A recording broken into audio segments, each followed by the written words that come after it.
du modèle réduit a fermé ses portes dimanche soir au Tampon. Une 5e édition qui a porté son lot de nouveautés et d'innovations, comme celle de Patrick Nativelle. Ce fou de maquettes de bateaux a trouvé un moyen pour vivre plus intensément sa passion. Il a embarqué à l'intérieur de son navire une caméra. C'est comme si on y était. Jean-Bernard Técher. Du bassin, vous avez le stand de la vapeur. Ce sont de véritables machines à vapeur miniatures. Si Marcel Leveneur continue à perpétuer avec passion l'âge d'or de la vapeur, l'ère de la haute technologie a elle aussi fait son entrée au salon de la maquette. À bord de ce navire, vous assistez comme si vous y étiez à la manœuvre d'accostage dans le port. Une prouesse technique rendue possible grâce à l'installation d'une microcaméra au-dessus de la passerelle du bâtiment. 11 grammes seulement, mais du matériel de dernière génération. Ces caméras sont donc des caméras couleur d'une définition équivalente à un caméscope normal.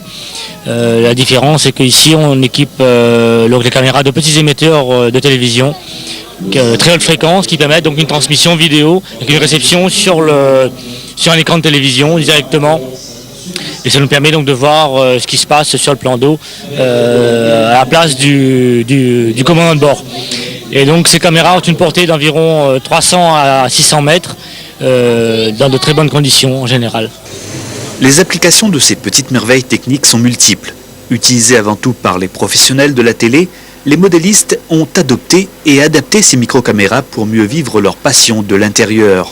Grâce à elles, Jean-Paul Corvedier, ancien cheminot, retrouve ici une belle part de sa vie. Mon enfance, mon métier et ma passion, les trois.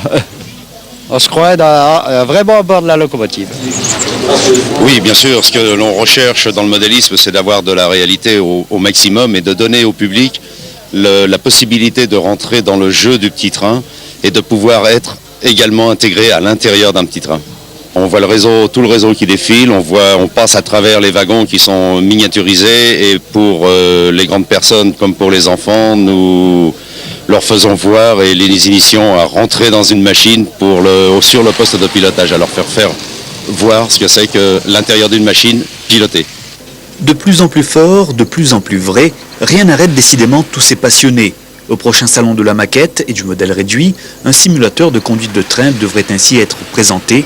Un pas de plus peut-être vers la réalité.